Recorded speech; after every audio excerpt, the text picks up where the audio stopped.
Hey, word up YouTube. DW Blue Videos back with another video.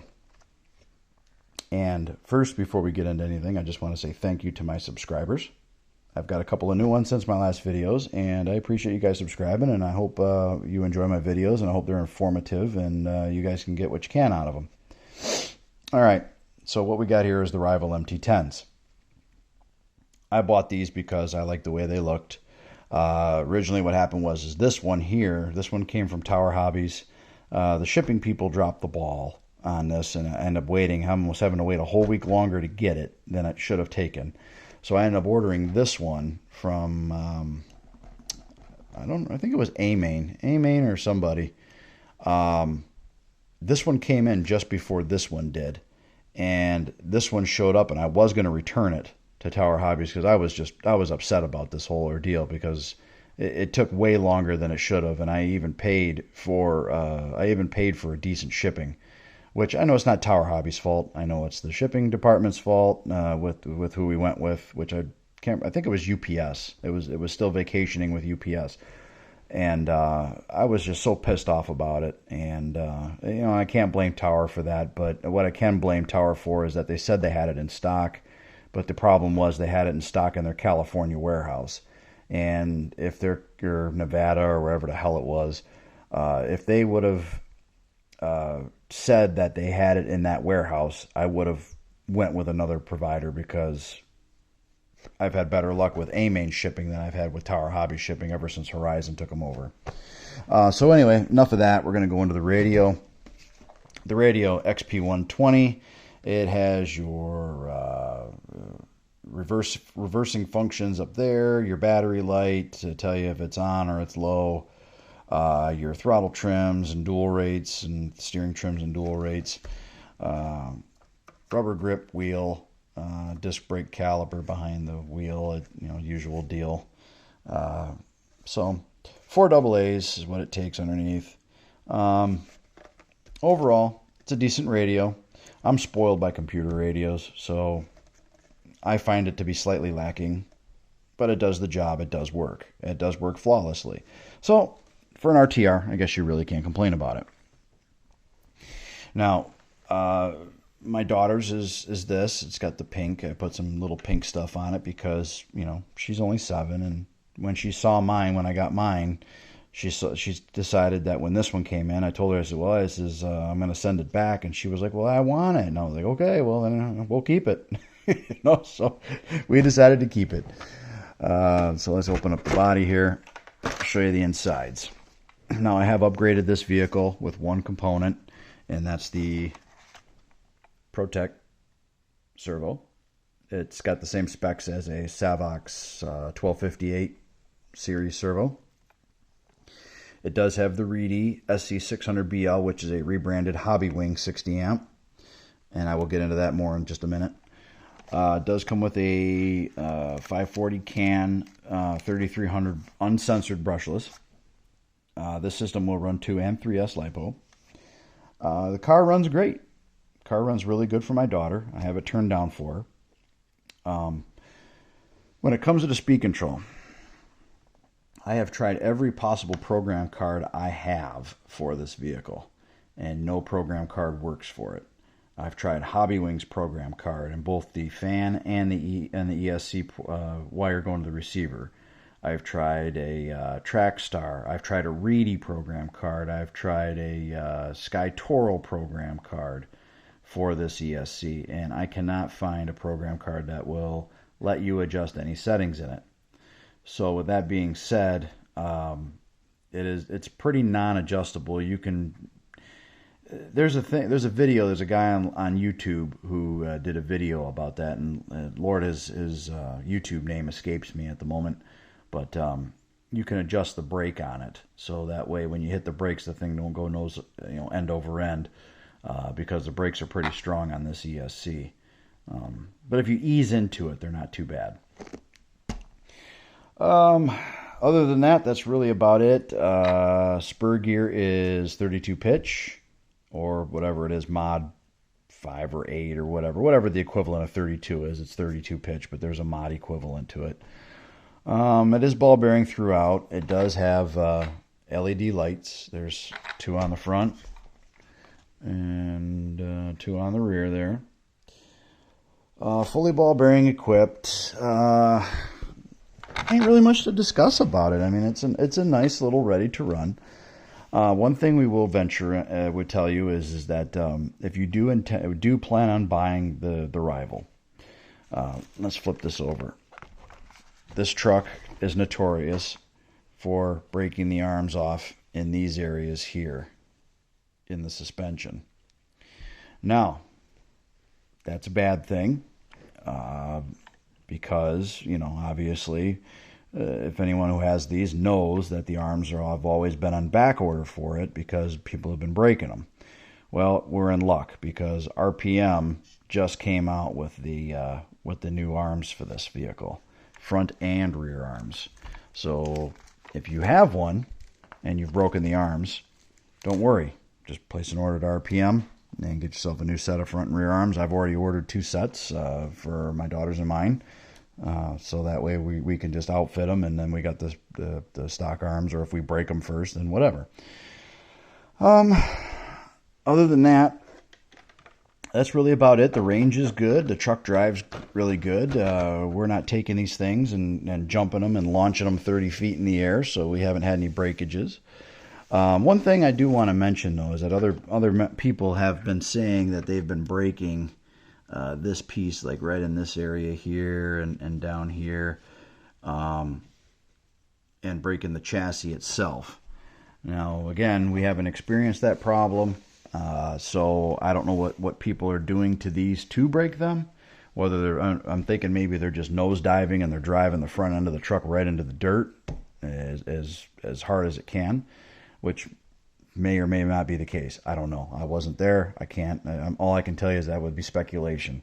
But I can tell you from my experience so far, we've had good luck with the rival. Now, we'll go into mine real quick. Mine has been upgraded. I took out the stock electronics. Oh, and one other thing is the Reedy electronics can run 2S and 3S LiPo. That's one thing hers can do. Mine, however, I cannot. When I put this system in, I contacted Hobbywing about it, and they had strongly advised that if I put don't put a 3S in it. Part of it is because of the motor. It's a 4600 kilovolt motor. It is a 550 size can, 3660 can. I believe it's a Max 10 ESC. Now, the reason why I went and upgraded this is because one of the groups I'm on for the rival MT10, one of the members suggested that I put this system in it. But he said to go with the 4000. Well, my hobby shop didn't have the 4000, and when I went and bought it, this is what they had. And I'm thinking, okay, well, how much speed difference would there be between 3S and 2S? And to be honest with you, 2S on a 4600 in this truck is plenty fast. I mean, there is. I mean, if you were to hook 3S up to this thing, it would be just stupidly insane, ridiculous speed. Which, you know what? I'm not looking to destroy my RCs. I like to go out and have fun with them. The servo I did replace as well. I put in a Savox. It's a black edition 1258 TG. The reason why I went with the Savox for this, because actually, number one, I had it laying around. And number two, this ESC here has a more robust BEC in it than that one there from the Reedy Hobbywing setup. So she's got the ProTech in hers, which this should be more efficient on power than the Savox, so that's why we ran it that way. On the other upgrade I have on this truck is the Reedy servo horn there. I went with this over the other one they offer. They offer two, this one and the one that's got the clamping back piece back here, is that I was afraid that the clamping mechanism would interfere with the chassis right here. So that's why I went with that. Now, can I go aftermarket? Well, I went with the Reedy because of this. If you look, there's the splines. So when it sits in the truck, it sits like this. And see how it dips down? It recesses it down. So that way that this piece is not sticking down further. So that's why I went with the Reedy setup over that. My daughter's has been pretty good. I'll probably upgrade hers once I'll place an order to A-Main or Associated or something, I'm sure. I'll end up ordering her one up as well. But right now, so far, so good. Other than that, I will say about the cat pack. This speed control does come with a cat pack that you have to solder in, and it does give you this heat shrink. And what it does explain in the Hobby Wing manual is that if these two caps here are getting real hot or they're getting really, really warm, they said put this cat pack on. So that's what I did.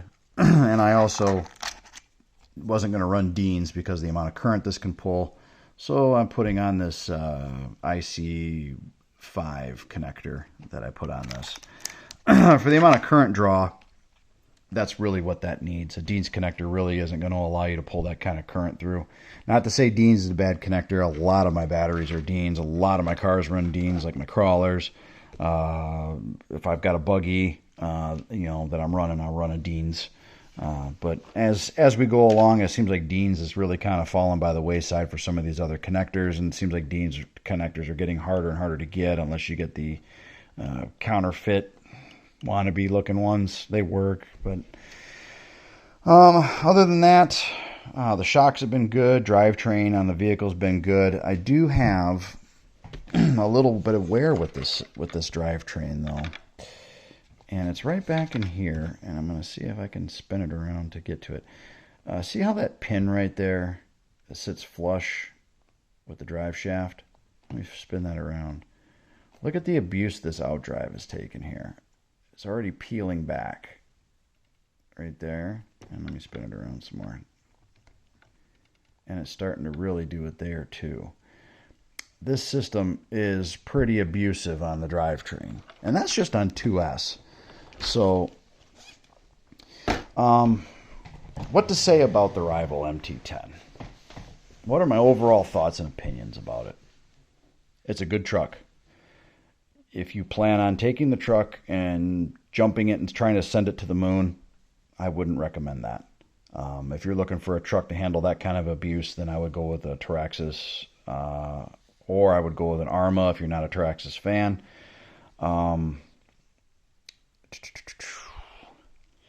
Trying to think, I don't know if I'm missing any other vehicles. I know Traxxas, Arma, and this one are pretty much the same, in the same category. Overall, am I disappointed with these trucks? No, they are fun. I have a good time with them. Every time my daughter and I would go out, we have a blast. So I guess I would say pick your poison. If you're going to take it out, you're going to abuse the living crap out of it, I would go with the Traxxas, or I would go with an Arma. If it's a truck that you take care of your vehicles like I do, or if you have a vehicle that you actually beat the absolute living snot out of, but you want a nice 1/10 scale that you can go out and have fun with, and it's a nice truck, then the rival MT10 is a great truck. It does have front and rear sway bars, I did forget to mention.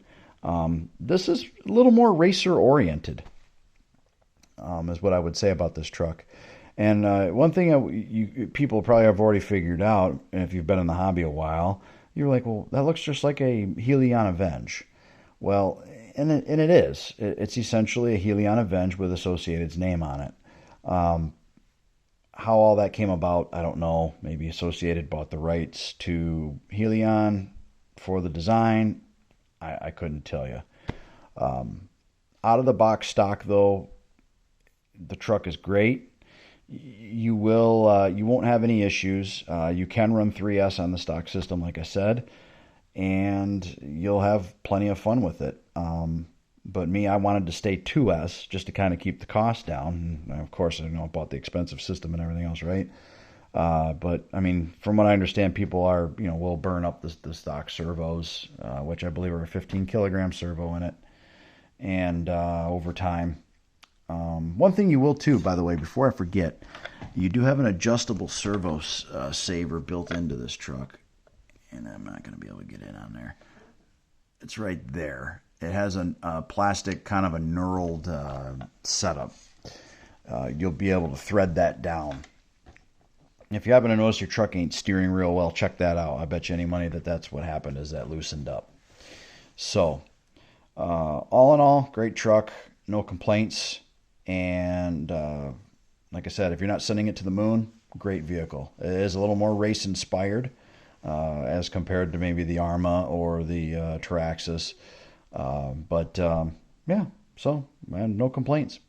So thank you, YouTube. And all my new subscribers, appreciate it. I hope you enjoyed the video. And I'll have another one here coming up shortly, very shortly actually. So enjoy. Have a good Easter, by the way.